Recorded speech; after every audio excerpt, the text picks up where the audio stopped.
Buenas, amigos do campo, sejam todos muito bem-vindos a mais um episódio do Dúvida Rural. Eu sou Alex Zecchini, o seu comunicador, e aqui nós trazemos informação, experiência e conhecimento daqueles que vivem do campo e para o campo. E no episódio de hoje nós vamos conversar sobre sucessão familiar. Tudo que você, produtor rural, precisa saber na hora de passar o bastão, na hora de transferir a sua propriedade, na hora de transferir a sua atividade para os seus sucessores, você vai ficar sabendo no episódio de hoje. Então fique aqui com a gente, este é o Dúvida Rural, o seu canal de respostas do meio rural.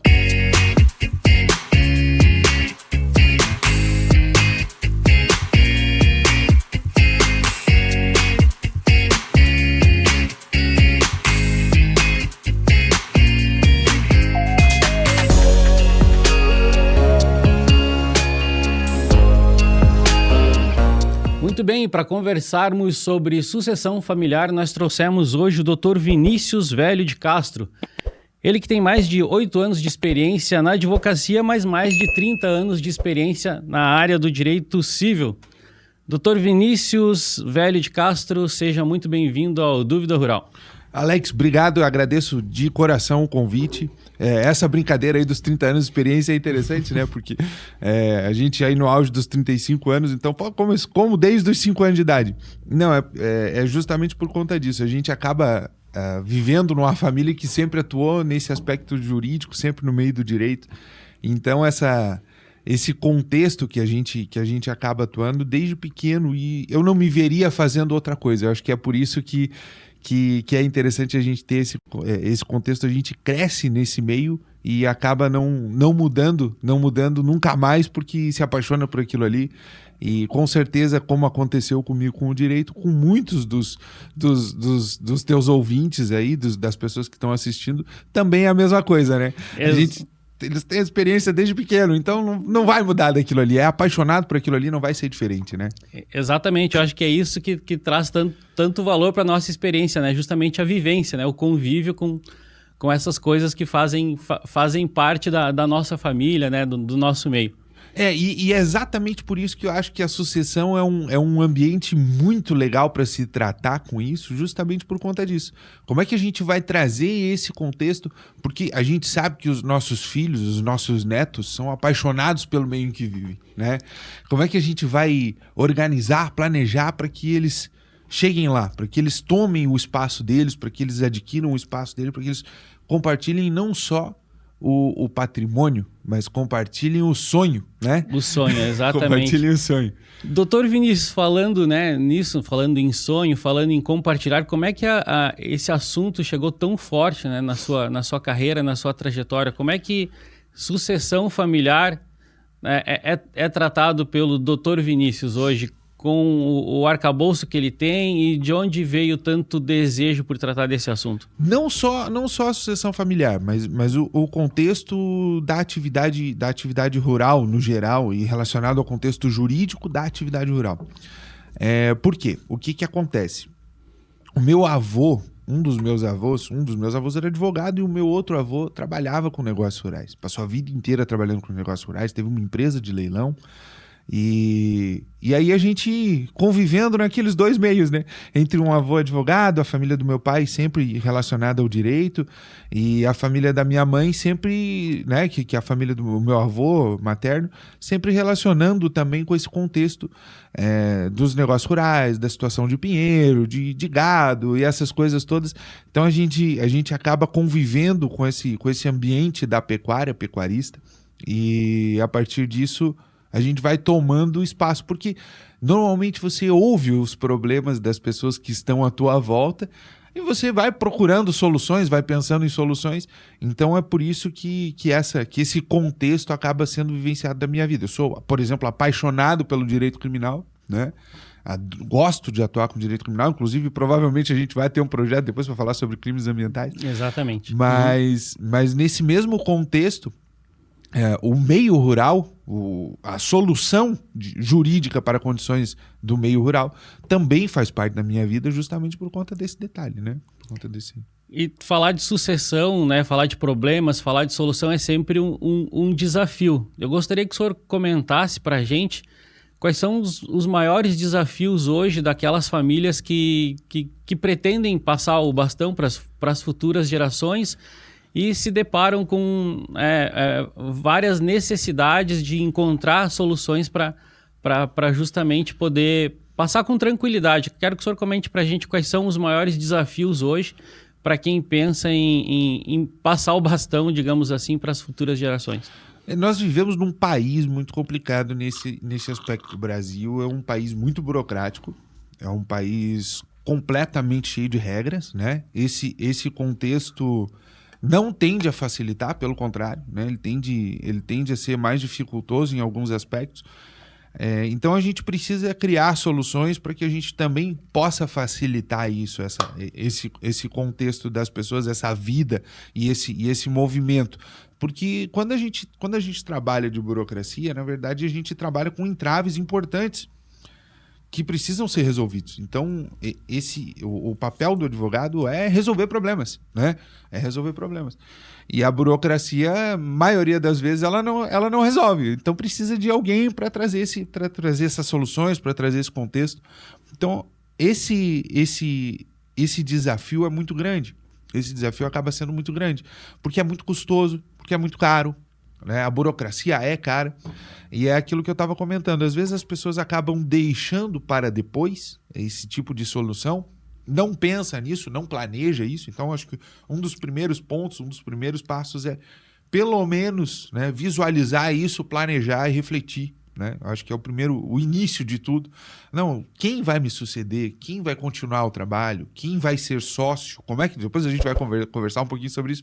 Mas quem vai ser sócio? Como é que nós vamos trazer essa solução para a nossa família?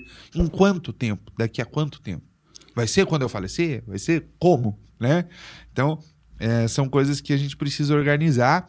E se o produtor tiver antenado a isso, tiver alinhado a esse contexto, ele consegue antecipar. E antecipar sai mais barato. Então, acho que esse talvez seja o ponto mais interessante. Porque toda vez que você antecipa a burocracia, ela é facilitada para você, né? Porque aí você já está com o espaço limpo para poder dar andamento nas coisas, né? Eu acho que isso é uma das coisas a se pensar. Exatamente, eu acho que o planejamento é uma peça-chave na sucessão, mas eu acho que uma das grandes dúvidas de quem está na propriedade rural é quando olha para os seus filhos e pensa, mas o meu filho tem só 5 anos, ou o meu filho tem só 10 anos. Então, acho que a grande dúvida do produtor rural hoje é quando começar esse planejamento. Como é que o produtor pode olhar para a sua família hoje e pensar, está na hora de eu começar o planejamento de sucessão? Como é que o senhor vê essa questão hoje dentro da sucessão familiar no meio rural? Eu acho que o melhor momento de se planejar a sucessão é quando você identifica que os teus herdeiros já estão dispostos a criar um legado. Eu acho que esse é o momento mais interessante para você dizer, opa, agora eu vi que esse filho, ou até que esse neto, que esse sobrinho, né? Depende da situação, mas agora eu vi que esta pessoa está disposta a transformar isso num legado, está entendendo o trabalho, tá engajado naquilo ali. Então, talvez seja o momento de a gente planejar esse novo movimento, né? Hoje, e isso é uma das coisas que a gente consegue perceber, hoje o nosso campo está mais velho, está muito velho, né? Então as pessoas novas é que estão tomando interesse agora, mas ao mesmo tempo elas não são gestoras, né? E como é que nós vamos transformar isso? Dá para a gente antecipar? Claro que dá. Talvez seja a melhor solução, inclusive, né? A gente antecipar isso. É só fazer de uma forma planejada, de uma forma correta, de uma forma tranquila, né? E essa progressão ela vai funcionando. Isso é útil tanto no aspecto burocrático, né? Que é aquela condição de você não lidar com o patrimônio, mas lidar com o negócio da família, que é diferente, né? É diferente você receber um patrimônio e tão somente a terra, né? Ao mesmo tempo em que quando você... É a corrida de revezamento, né? O da frente precisa estar correndo junto. Exato, é por isso que eu falo, né? Questão de passar o bastão, porque não basta só, né, entregar, tem que entregar para aquele que já esteja absorvendo o movimento. Absorvendo o movimento. Então, a corrida de revezamento, agora nós estamos nas Olimpíadas, é legal da gente analisar, né? Fazendo essa analogia. Fazendo essa analogia, a corrida de revezamento é exatamente isso. Aquela pessoa que está passando o bastão, ela já está passando o bastão para quem já está correndo no ritmo dela, né? Então, ao mesmo tempo, isso precisa ser uma coisa fluida. Quando você modifica esse contexto do inventário aqui, a gente tem a percepção de que as coisas podem ser mais fluídas. Por quê? Porque o inventário ele simplesmente transforma um patrimônio de uma pessoa para outra. A gente chama no direito, tem um nome complexo para isso, né? Que é o SASI, né? Que é a percepção daquela história do balão. A gente recebe muito essa analogia na faculdade. Quando a gente tá com o balão, é como se fosse um balão de hélio, né? Em que um deles larga, né? o nosso antecessor larga e o sucessor vai lá e pega, né? Isso é o SASI, ou seja, a vontade de adquirir o patrimônio, de acessar o patrimônio. Só que ele não é fluido como nos parece a corrida de bastão, né? Ou até a corrida de bastão, ou esse contexto do balão. É uma corrida de bastão com barreiras. Exatamente, ele tem uma barreira ali no meio, que é o entrave burocrático, que é o espaço, que é a solução necessária, que é o inventário, que eu menciono muitas vezes que o inventário, como a gente conhece, vai acabar. Ele vai encerrar. Por quê? Porque ele é muito burocrático, porque ele é muito caro, porque a sucessão familiar está utilizando hoje, quando você lida com grandes patrimônios ou com patrimônios rentáveis, né? Que não são patrimônios passivos, são patrimônios ativos, ou seja, aqueles que dão dinheiro, né? Porque a gente às vezes recebe patrimônio passivo, uma casa, um carro, uma coisa que é para te dar despesa e alguma outra coisa. Mas o contexto do patrimônio ativo, que é aquele que te dá dinheiro, que é a empresa, que é o negócio rural, que é o negócio da família, ele acaba precisando de uma forma diferente de ser transferido. Até mesmo, né, imóveis para locação, que na verdade são ativos, né, ele acaba tendo uma necessidade de um investimento diferente para você fazer essa transferência.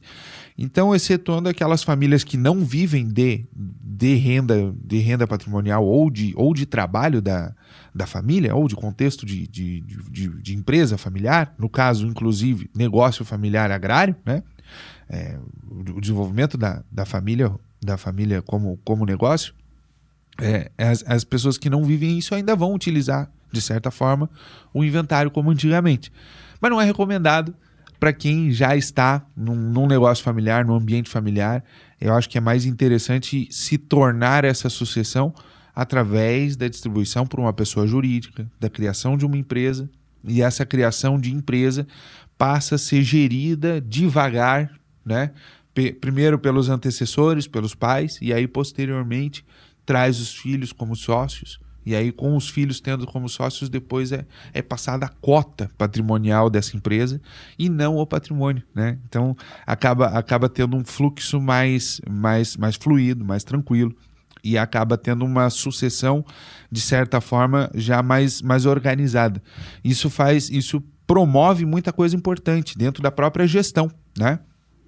Quando a gente tem esse aspecto, quando a gente trabalha dessa forma, a gestão fica mais interessante. Por quê? Porque aquela pessoa que passa a receber, ela não recebe só o patrimônio, ela recebe o sonho, né? O sonho, a responsabilidade de dar continuidade àquele legado, né? Aquele legado. Então, assim, a gente quer, até foi um dos contextos que foi trabalhado na Semana da Agricultura Familiar, né? A gente quer transformar herdeiros ou a gente quer trazer sucessores? Porque é uma diferença muito grande, né? Entre aqueles que só recebem e aqueles que recebem para dar continuidade àquele propósito. Para dar continuidade àquele propósito. Então, assim, hoje nós temos terras, né, que estão sendo divididas entre filhos, as famílias estão diminuindo, né? De todo o norte as famílias estão diminuindo consideravelmente, e vai se tornar necessário que as pessoas tenham interesse por aquele espaço. Então, quando a gente volta lá naquele contexto dos 30 anos dos 5, né? Eu tenho 35 dos 30 anos de experiência, todo mundo que vive nesse ambiente está exatamente na mesma condição, né? Tem, desde os 5, 6 anos, está lá, 4, 5 anos, já está lá convivendo, tendo aquela relação, tendo aquele espaço, tendo aquele movimento, está empenhado com aquilo ali. Tá envolvido com aquilo ali. Então a gente precisa criar métodos e formas de a gente conseguir passar não só o patrimônio, mas passar este sonho para a mão dessas pessoas, né? Eu acho que muitas vezes é um pouco difícil para aqueles que estão na propriedade há muito mais tempo, né? Para os nossos pais, para os nossos avós, aqueles que têm tanto apego por aquilo, tanto apego pela terra, tanto apego pela produção, que largar, digamos assim, é um processo difícil e depende de muito diálogo, depende de uma série de outras questões. E o senhor comentou ali sobre tratar isso como uma empresa, né? Eu acho que hoje o desenvolvimento no meio rural vem a tal ponto de que as propriedades já estão, de certa forma, sendo tratadas como empresas rurais, né? Mas isso, na questão legal, né, traz algumas particularidades. Eu gostaria que o senhor puxasse de volta esse assunto, né, de tratar a propriedade como uma empresa e trouxesse as questões legais, as implicações legais do produtor rural hoje, que pensa em transformar a sua propriedade numa empresa rural, né, e trazer os herdeiros, os sucessores como sócios. Quais são as implicações legais nessa questão? Primeiro ponto, talvez seja a grande dúvida de todo mundo, é enquadramento no Pronaf, né? Talvez seja uma das primeiras coisas. Eu acho que é uma das principais dúvidas. Vou continuar tendo acesso ao Pronaf? Não vou? Vai, né? Então, assim, 99% de todos os subsídios que são realizados nessa estrutura, eles são também disponíveis para as pessoas jurídicas, né? Então, assim, desde que lidem com o ambiente rural, com o tipo de agricultura ou de pecuária que está sendo utilizado, não há óbice nenhum, né, de se trazer um contexto do Pronaf para isso. Então, assim, o incentivo, na grande maioria das vezes, vai continuar existindo para aquela empresa e não mais para a pessoa física, né? Então, há esse contexto, a primeira implicação legal talvez seja essa. Então, não vejo nenhum problema nesse contexto, pelo contrário, não há entraves. Melhor ainda, né? A gente tem alguns outros contextos que a gente pode utilizar. Existem outras formas de financiamento que você começa a ter acesso através do aspecto do CNPJ. Outras linhas de crédito, talvez até mais atraentes. Muitas vezes mais atraentes. Segundo ponto, que talvez seja muito útil, é o contexto do pagamento de tributo. Vamos falar só de imposto de renda, já tem uma variação considerável para menos, né? Quase metade em alguns casos, né? Então o contexto tributário também é muito útil nesse sentido. Até a quantidade de nota fiscal que é produzida, que é realizada, faz uma diferença grande. Qual é a grande diferença quando você muda para a pessoa jurídica? Você começa a ser incentivado a produzir. Você começa a ser incentivado a ter nota fiscal, você começa a ser incentivado a trazer um contexto de produção grande. Primeiro porque isso te abre melhores condições de crédito, isso te empolga, porque isso empolga o produtor, né? Poxa, eu tenho a oportunidade de trazer uma outra coisa diferente, eu tenho a oportunidade de trazer novos investimentos para o meu negócio, que agora é uma empresa, né? Eu tenho a possibilidade de modificar todo o contexto dessa família e, além disso, eu estou pagando menos tributo. Então, vamos mostrar que eu estou conseguindo produzir mais, né? Então, eu acho que isso também é uma das coisas. Poxa, eu faturo bem. Então, isso mostra que, ao longo do tempo, você também começa a ser desincentivado de alguns subsídios que você não precisa mais, justamente porque você está organizando isso. Então, esse desincentivo, na verdade, não significa que a pessoa está perdendo, pelo contrário, ela está ganhando, né? Ela está ganhando porque ela está conseguindo produzir tanto mais a ponto de não ser necessário mais essa condição. Ela mesma deixa de utilizar, né? Justamente porque o tributo está menor, a possibilidade de crédito é diferente, o espaço de utilização do negócio passa a ser diferente, você tem uma formalidade diferente para o teu negócio que acaba trazendo mais burocracia em alguns aspectos? Sim, mas esse aspecto burocrático é para gerir o teu negócio e não para você ter ele, né? Tu acaba sendo incentivado a produzir mais, a produzir de forma legalizada alguns produtos que já fazem parte da tua linha de produção na propriedade, e ao mesmo tempo tu é incentivado a expandir o teu negócio, né? Eu acho que isso, né, para alguns é visto como uma barreira em função da burocracia, e para outros é visto como uma possibilidade de crescimento, né? De aumento do leque de produtos e aumento do leque de clientes, inclusive, né? Exatamente. A gente costuma dizer assim, mas quem é que não quer ter a via asfaltada até a porta da propriedade, né? Digamos assim, o que isso traz, o que isso nos mostra? Isso nos mostra que aquele espaço ali, ele tem um fluxo, ele tem um giro, ele tem uma quantidade suficiente a ponto disso. É a mesma coisa, é você ter o espaço asfaltado à frente da tua propriedade, digamos assim, à frente do teu negócio. Aquilo ali que está andando, você tem um horizonte diferente para você ver. Isso é muito legal, porque você traz um horizonte muito mais rentável, né? Então, eu acho que esse é o primeiro norte a respeito disso. Eu acho que isso também traz um incentivo para as outras gerações. Porque quando a geração vê que o negócio está fluindo e que tem um aspecto profissional naquilo ali, né? O jovem, ele começa a ter aquela ideia de, poxa, eu não sou uma pessoa que vai ficar ali aguardando alguma coisa. Não, eu posso fazer parte disso. Eu tenho uma história para participar. Então você antecipa esse aspecto do sonho familiar, né? Eu acho que isso também é uma das coisas importantes. E você antecipa a ideia do legado, né? E claro, você pode fazer, a pessoa pode procurar isso mais tarde, só que se ela fizer isso quando receber lá por herança, eu até brinco, a gente quer receber nossa herança com 90 anos. Né? A gente quer que os nossos pais vivam o máximo possível, a gente quer receber nossa herança com 90, 100 anos, né? Então assim, eu vou começar um negócio novo com 100 anos, com 90 anos? Não, com 70, né? Não vou. Então, não há uma inovação, e isso é um ponto importante, não há uma inovação técnica, não há uma inovação importante se a gente deixa de antecipar isso, né? Quando a gente deixa isso para mais tarde, para quando eu morrer, para quando meu filho tiver acesso ao patrimônio, ele que resolva. Às vezes é meio tarde, né? E aí o teu neto vai pegar com 70 também? Então, com 80, né? Então a gente vê que o legado passa a ser muito diferente. Quando você antecipa isso, você tem uma cadeia toda familiar que está disposta a produzir mais, a incentivar mais. Eu comentei muitas vezes com muita gente que nós temos muitos avanços na área da veterinária, nós temos muitos avanços na área da agronomia, zootecnia, em diversos aspectos, né?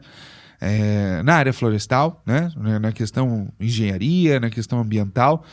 Nós tivemos legislações ambientais que são bastante sérias e a gente precisa discutir também isso mais tarde, mas ao mesmo tempo a grande inovação que a gente precisa dentro do direito é o aspecto da sucessão. Talvez esse seja o principal momento em que a gente consiga transformar a nossa estrutura rural mais jovem, com mais vontade de trabalhar e com mais capacidade de crescer e de expandir. Por quê? Porque aí você tem o espaço bom para andar. Você tem um horizonte mais interessante para ver. Com uma visão diferenciada, aquela visão que o jovem traz hoje, né, por ter uma facilidade de acesso à informação, né, vontade de colocar aquilo em prática, né, de colocar o conhecimento em prática, mas ao mesmo tempo ele tem um certo desafio pela frente, que é o desafio daqueles que já estão na propriedade, que tem um pouco mais de pé no chão. Será que eu devo investir? Será que é o momento de expandir? Será que eu devo financiar um implemento? Será que eu devo colocar dinheiro aqui para expandir o nosso negócio? Então, ao mesmo tempo, né, que na propriedade tem a força do jovem, o conhecimento do jovem, a vontade de fazer acontecer, né, e essa ânsia de colocar em prática aquilo que ele está aprendendo na faculdade, né? Hoje em dia a gente tem, né, os jovens que saíram da propriedade, foram estudar, estão retornando para a propriedade com aquela ânsia, com aquele desejo de colocar em prática. Mas ao mesmo tempo a gente tem os pais, os avós que, né, dão aquela, peraí, será que esse teu conhecimento da faculdade aí a gente pode pôr em prática? Será que a gente deve, né, dar esse passo, investir, pegar uma linha de crédito para agregar mais valor ao nosso produto. Então, ao mesmo tempo que a gente tem essa ânsia do jovem, a gente tem aquela cautela dos mais velhos. Como é que o senhor vê essa questão? Dá para ter um meio termo? Dá para juntar essas duas experiências, digamos assim, a experiência daquele que vive na propriedade com a experiência do conhecimento daquele que foi buscar o conhecimento e quer colocar em prática? E muito, né? O novo dá medo, né? O novo dá medo. E ao mesmo tempo, o jovem é visto como audacioso demais.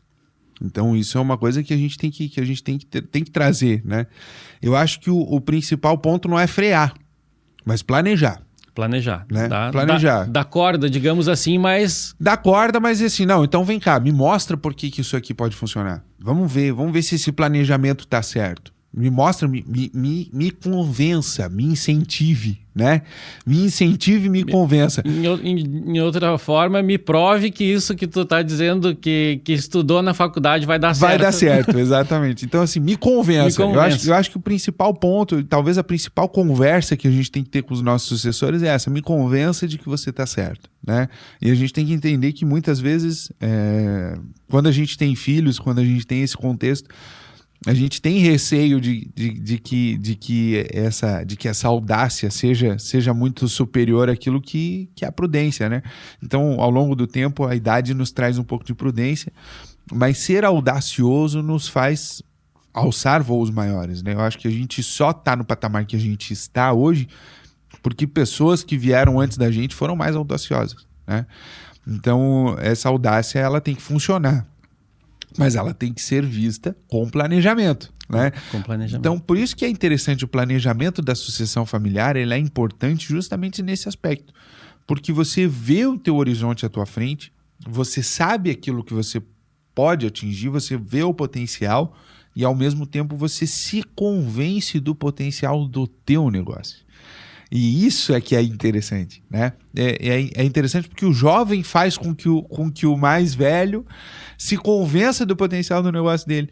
Acredite naquilo que, na verdade, ele já sabe que existe. Só falta realmente Exatamente. Alguém que diga, olha, tá faltando muito pouco para que a gente, né, cresça ainda mais. Cresça ainda mais. É a propriedade 2.0, né? Vamos evoluir, vamos expandir, vamos botar um turbo aqui, né? Vai, funciona, dá certo. Com a energia turbo do jovem, né? Com a energia turbo do jovem. Então o jovem ele tem mais energia para muita coisa, ele é mais racional em muitos aspectos, mas o ponto de vista emocional dele, ou seja, aquela esperança, aquele sonho, não pode ser tirado, né?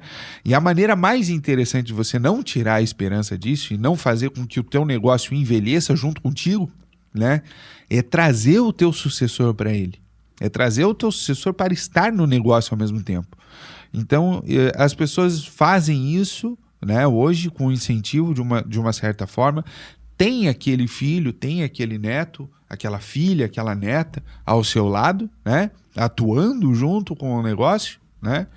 Mas, ao mesmo tempo, é possível você transformar isso numa forma mais interessante, trazer pontos decisivos para aquela pessoa, enquanto você está economizando dinheiro, né? Trazendo uma sucessão progressiva, um andamento progressivo dessa sucessão familiar. E a gente vai para o ponto de vista bem técnico mesmo, porque o patrimônio ele é dividido depois quando você falece. E a vantagem de você ter um negócio organizado, por exemplo, como pessoa jurídica, que normalmente é a solução mais interessante. Claro, tem outras situações, tem situações específicas para cada caso, mas normalmente a solução mais interessante é vamos transformar isso numa pessoa jurídica, trazer todo o patrimônio para a pessoa jurídica, desprender um pouco de dinheiro a partir de agora, né, para que a gente traga esse patrimônio para a pessoa jurídica, mas mais tarde a gente faz a divisão do patrimônio, não o patrimônio, a gente faz a divisão das cotas da pessoa jurídica, né? Então, assim como a gente utiliza, por exemplo, para ambientes familiares urbanos, a sucessão familiar através da tal da holding familiar, onde várias empresas são vinculadas a uma empresa e essa empresa é que está com os herdeiros, né? A gente também pode fazer isso com o negócio rural.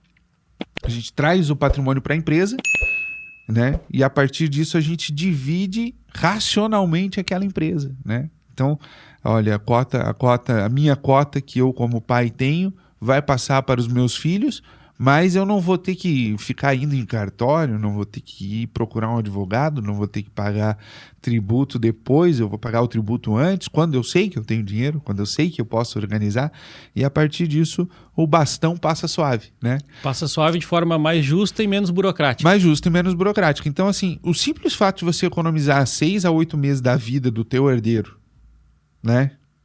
Num momento difícil, já seria razão suficiente para você talvez agir dessa forma.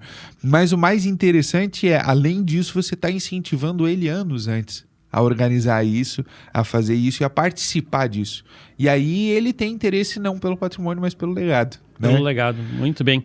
Para você que está nos acompanhando, nós estamos conversando com o Dr. Vinícius Velho de Castro. Nós estamos falando sobre sucessão familiar, sobre as formas de passar o bastão para as novas gerações, sobre as estratégias, sobre as melhores condições de passar a sua propriedade para os seus sucessores.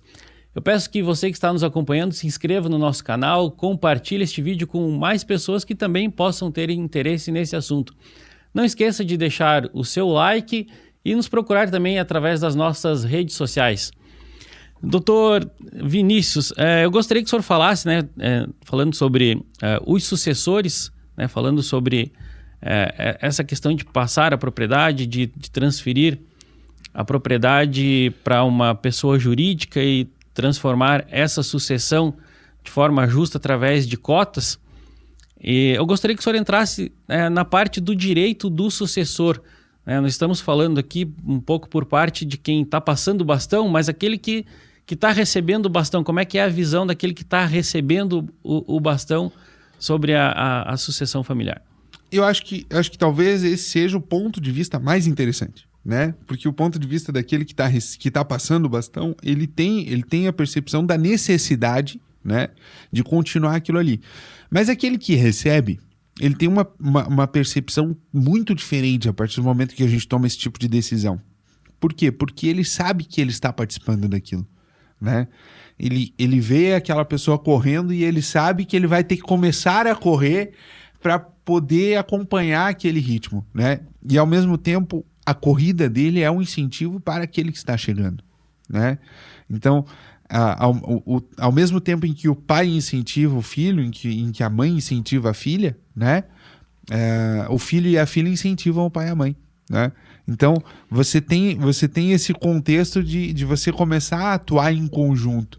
E aí todo mundo progride, né? Como se ele dissesse, olha, eu já estou correndo, né? Tu se prepara para passar o bastão porque eu já estou pronto para receber. Eu já estou pronto para receber. O pai não se vê mais puxando o filho, é o contrário, né? É o filho que se vê correndo junto com o pai, né? Então, isso é um contexto bem diferente e bem importante para a gente trazer nesse momento, né? Porque aquele que recebe o bastão, ele entende que ele não tá adquirindo uma coisa que foi o pai dele que trabalhou. É diferente. Pelo contrário, ele vê que ele está compartilhando o sonho da família. E isso muda o jogo, porque ele também começa a ter responsabilidade com aquilo, né?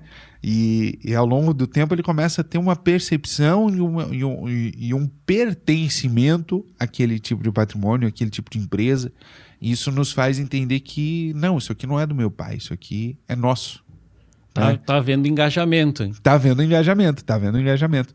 Então, eu acho que talvez o ponto de vista mais interessante seja pelo herdeiro, né? Que ele começa a participar disso antes. Ele tem um momento mais legal para participar disso e ele consegue mostrar que ele pode trazer resultados antes dele necessariamente ter que trazer resultados, né? É interessante isso, né? Porque ele já passa a se ver parte, né, dessa história, desse legado, e ele já começa a trabalhar isso não só mentalmente, mas ele começa a direcionar o negócio para esse recebimento do bastão, né? Para que quando isso aconteça de forma legal, né, ele já esteja preparado sob todos os aspectos. Exato, e o esforço dele, né? Porque antes o que acontecia? As coisas estão mudando consideravelmente.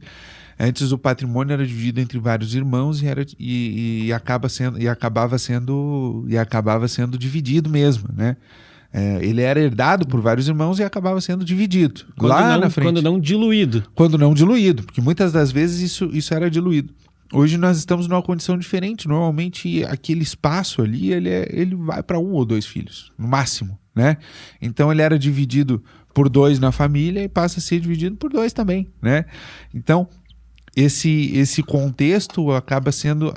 hoje a gente acaba tendo uma forma diferente de herança, né? A gente acaba tendo uma forma diferente de tocar esse espaço. Então, normalmente é um filho.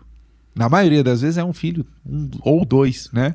Então, como nós estamos diminuindo essa quantidade essa quantidade familiar, ao mesmo tempo a gente também acaba tendo que dividir esse patrimônio com os nossos filhos. Então, fazer com que eles participem antes muda consideravelmente a forma como eles veem aquilo ali, né? Então ele não fica aguardando o momento em que ele possa chegar, enquanto isso está fazendo outra coisa, né? Não, ele vai se engajar naquele negócio familiar e vai participar daquilo ali de uma forma mais efetiva. E isso é um incentivo para que ele fique, né? Porque a gente sabe que o êxodo ainda acontece, né?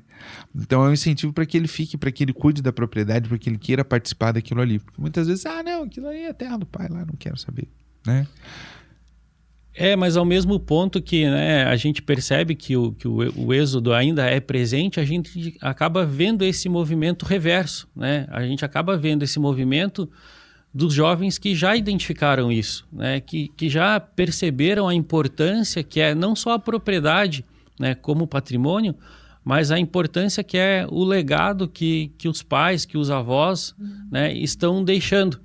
Então, o jovem que já percebeu isso, que foi para a faculdade, que está retornando para a propriedade, ele já está vendo a propriedade com um olhar diferente, com um olhar mais produtivo, com um olhar mais engajado, com um olhar mais evoluído para o seu negócio, ao ponto de querer essa expansão, né? Ao ponto de promover esse crescimento na propriedade. E muito. E eu acho que esse talvez seja o avanço que eu mencionei antes, tanto no aspecto da agronomia, quanto no aspecto da veterinária, quanto nas outras áreas que atuam nesse âmbito do campo. Os avanços são consideráveis, né? E ao mesmo tempo aquelas pessoas que têm acesso a isso, talvez tenham interesse também em entender o avanço jurídico disso, né? Porque há um avanço técnico que foi trazido e isso pode realmente facilitar as coisas. Então, o planejamento de sucessão familiar e o planejamento tributário nessas empresas, nesse tipo de negócio, são a inovação jurídica que pode modificar o teu negócio de forma bastante considerável, né? Então, você vai rentabilizar melhor, você vai ter menos despesas, você vai ter menos custo e você vai incentivar. E que eu acho mais importante. Eu acho que mais importante ainda do que você reduzir custo, do que você reduzir burocracia, é você incentivar. Eu acho que o mais legal é você ver que o teu filho tá doido para fazer o que você faz, né?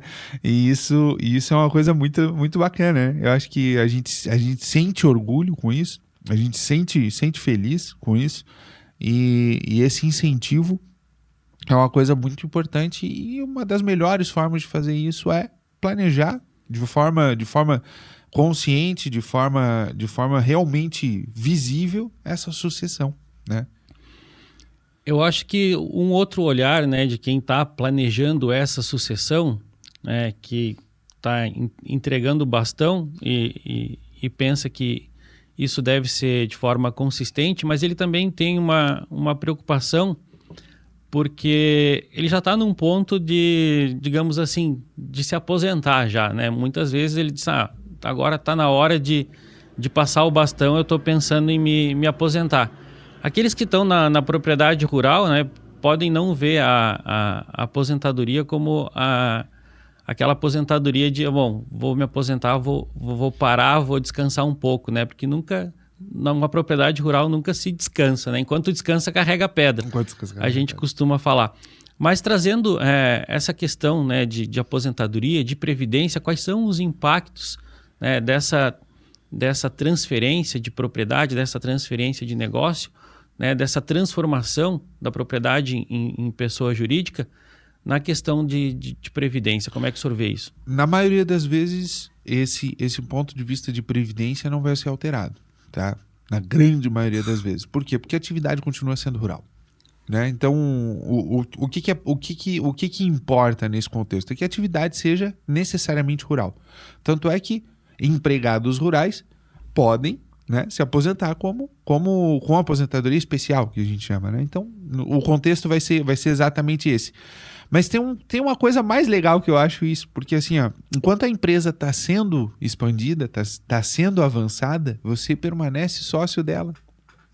Então, os teus filhos podem tocar a empresa, o negócio da família, e você permanece como sócio do negócio da família, sem necessariamente estar à frente do negócio, né? Então, não, eu tenho 50%, o meu filho tem 25%, o meu outro filho tem 25%, né? Mas ao mesmo tempo é um deles que toca o negócio, a gente já tem um planejamento, já tem uma organização e eu continuo como sócio daquilo ali, né? Então, assim, olha como isso é bacana. Tu passou o bastão, mas tu continua fazendo parte da equipe e vai receber medalha de igual forma. Vai receber medalha como se tivesse ali, né? Então, por quê? Porque a família está integrada no projeto, né? E como o patrimônio vai ser incorporado ao negócio, o filho sabe que ele pode colocar o patrimônio dele ali, que ele pode colocar o trabalho dele ali, que ele vai ter o espaço dele, né? Então, ao mesmo tempo em que isso pode ser organizado sempre dessa forma, sempre com o respectivo planejamento e com a negociação com aquelas pessoas que estão ali envolvidas, né? E lógico, isso também participa de uma união familiar mais interessante, porque daí depois não fico brigando pelo patrimônio, né? Exatamente. Não fico brigando, eu quero a casa, eu quero um espaço da terra, eu quero um pouco mais, eu quero aquilo ali, eu quero... Não, né? Todo mundo é dono de todo mundo ali, de todo o espaço, né? Então você acaba tendo essa solidariedade com aqueles que estão contigo, né? E ao mesmo tempo você faz com que o teu pai, na visão de filho, né, com que o teu pai participe do teu crescimento, e na visão de pai, com que o teu filho participe do crescimento. E ao mesmo tempo você não precisa necessariamente tocar, você pode ser sócio. E a coisa vai continuar andando, vai continuar prosperando, só vai ter aquele olhar mais crítico. Olha, eu acho que esse caminho deve ser seguido dessa forma, né? Você passa a ser o conselheiro da empresa e não o diretor, né? Conselheiro. O conselheiro da empresa e não o diretor. E isso é natural. Isso é natural. E a gente tem que entender que isso vai chegar um momento em que isso vai ter que acontecer. E é muito melhor você ser o conselheiro do que você não estar ali, né? Porque quando teu filho assume só quando você não está ali, às vezes a dificuldade é muito maior. Você tem a opção de passar a vivência, de passar a experiência para alguém que está aprendendo a fazer a coisa funcionar, né? Olha o quanto isso vai render. Transferir o teu negócio, a tua propriedade, não é deixar de estar presente, né? É compartilhar daquilo com os sucessores. Compartilhar do espaço com os sucessores. Acho que hoje compartilhar é uma palavra mais condizente com essa. Esse é o movimento mais inteligente da sucessão familiar, do planejamento de sucessão familiar. É você deixar o espaço para que a outra pessoa cresça, para que o teu sucessor cresça, para que ele participe do sonho, e ao mesmo tempo você ainda estar ali, para que você possa apoiar ele, para que você possa incentivar ele e para que você, junto com ele, colhe os frutos desse espaço. Então você vai diluindo o teu trabalho, você vai dividindo o teu trabalho devagar, né? Você vai dividindo a carga devagar. Compartilhando tarefas, deveres, obrigações. Tarefas, deveres, obrigações e ensinando. E aí, a partir do momento em que esses sucessores passam a tocar o negócio, eles já estão PhD, já são doutores naquilo ali, né? Então já estão acostumados com aquilo ali, já estão com espaço, já estão seguros do que eles estão fazendo. Então, além de você trazer esse contexto, você divide essa segurança. Porque a gente fica inseguro de passar na mão de uma pessoa que não conhece, né? Então, por que não fazê-lo conhecer antes? Por que não fazê-lo entender antes? Por que não torná-lo parte daquilo ali antes? Né? E a satisfação de ter passado um legado nessas condições, né, é extremamente gratificante do ponto de vista de quem está passando, né? Ver que realmente os teus sucessores absorveram aquilo que faz sentido, aquilo que realmente é parte do teu legado. E para ser sincero, Alex, na maioria das vezes são melhores.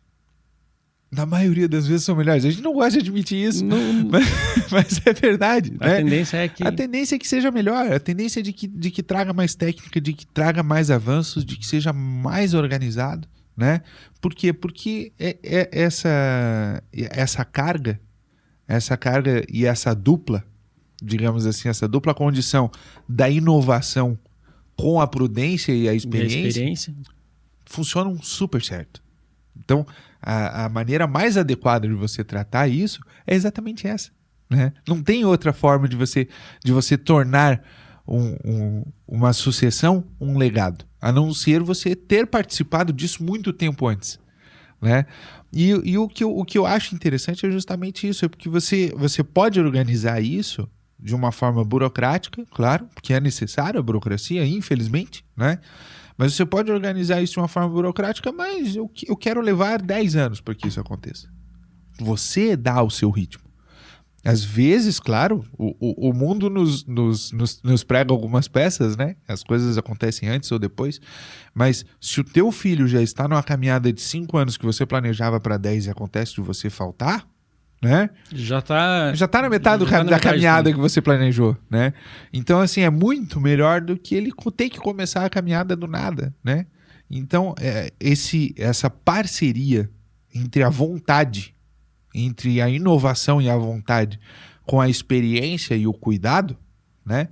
Essa parceria, ela tem que funcionar, e ela funciona muito mais eficiente, de forma muito mais eficiente e melhor se você organizar isso se você organizar a parte burocrática para que isso aconteça dessa forma, né?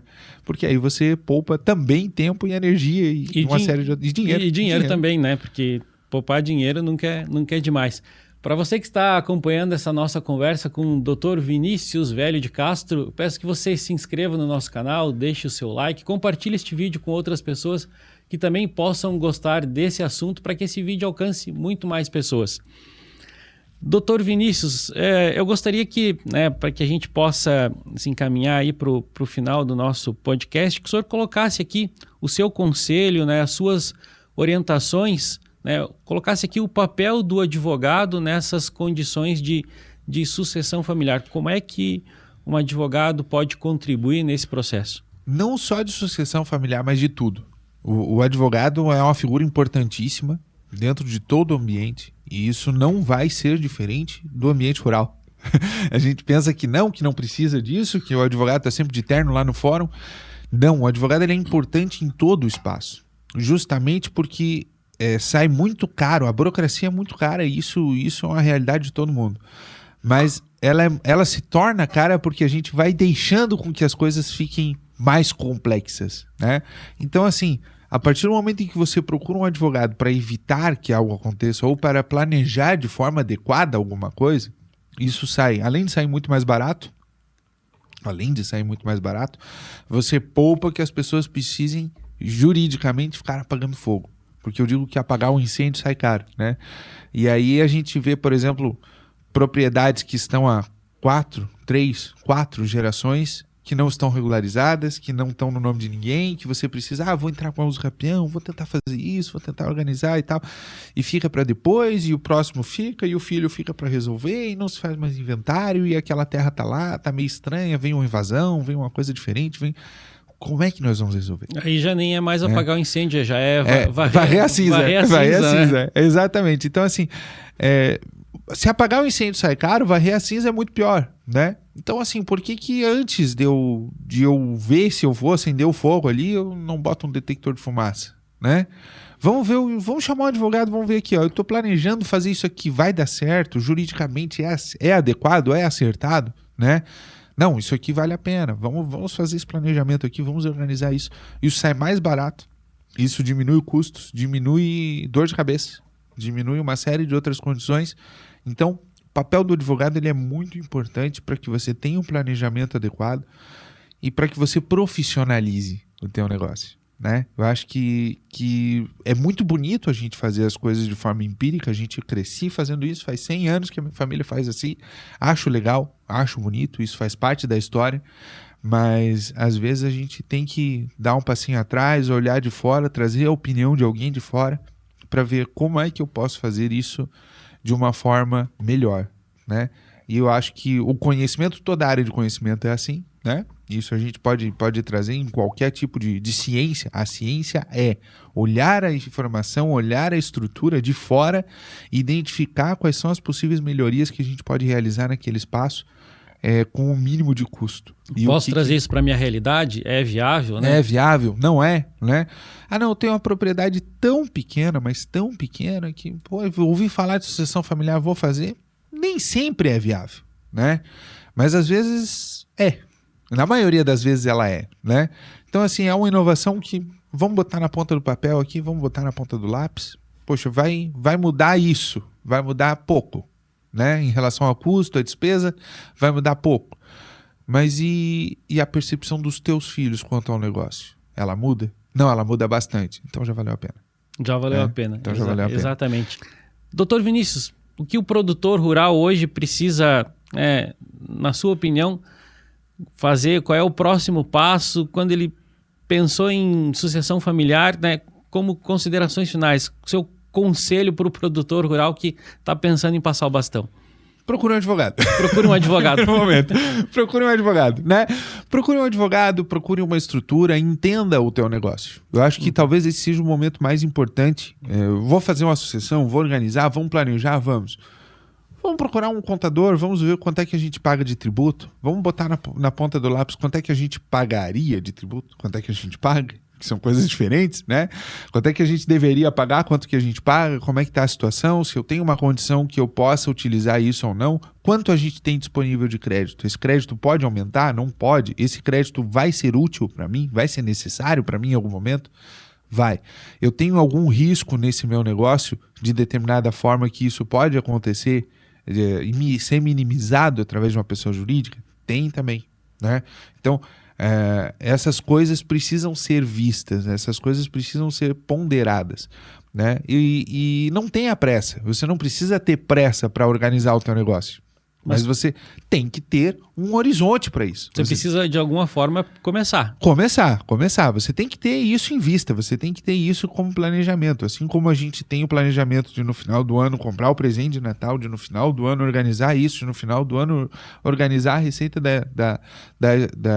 sentar e organizar a receita para o próximo ano, a gente também tem que ter uma visão de o que vai acontecer desse negócio daqui 10 anos. Daqui 20, daqui 30, quem vai estar à frente disso quando eu não estiver?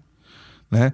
Isso tudo é um contexto que a gente precisa tratar e a gente precisa encarar como realidade. Né? Então, procurar... Vai acontecer. Então a gente tem que aceitar, porque são coisas que vão acontecer. Né?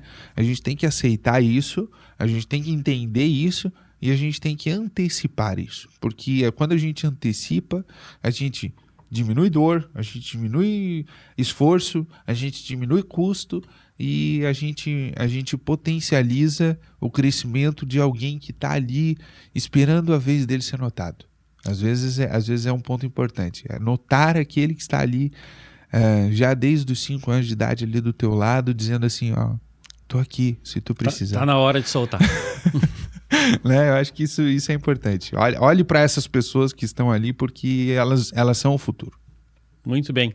Para você que nos acompanhou, este foi um nosso bate-papo com o Dr. Vinícius Velho de Castro sobre sucessão familiar. E se você ficou com alguma dúvida, eu peço que você deixe as suas dúvidas nos comentários. Será uma satisfação, um prazer para a gente poder solucioná-las. Dr. Vinícius, mais uma vez, muito obrigado pela sua presença aqui no Dúvida Rural. Alex, te agradeço de coração todo o compartilhamento de experiência, de espaço que a gente tem. Fico muito honrado de estar aqui participando do programa. Desejo muito sucesso e muitas alegrias aí para todo mundo que está assistindo e para o programa em si. Vamos fazer crescer. Nós é que agradecemos por essa sua presença, por tanta experiência, né? Por tantas novidades, digamos assim, mas por ter compartilhado com a gente o seu conhecimento, e tenho certeza que aqueles que estão nos ouvindo, né, passaram a ter muito mais informações e aumentaram o seu conhecimento a respeito de sucessão familiar. Que bom, que bom. Para você que nos acompanhou, eu peço que você continue com a gente para os próximos episódios. Este foi mais um episódio do Dúvida Rural, seu canal de respostas do meio rural.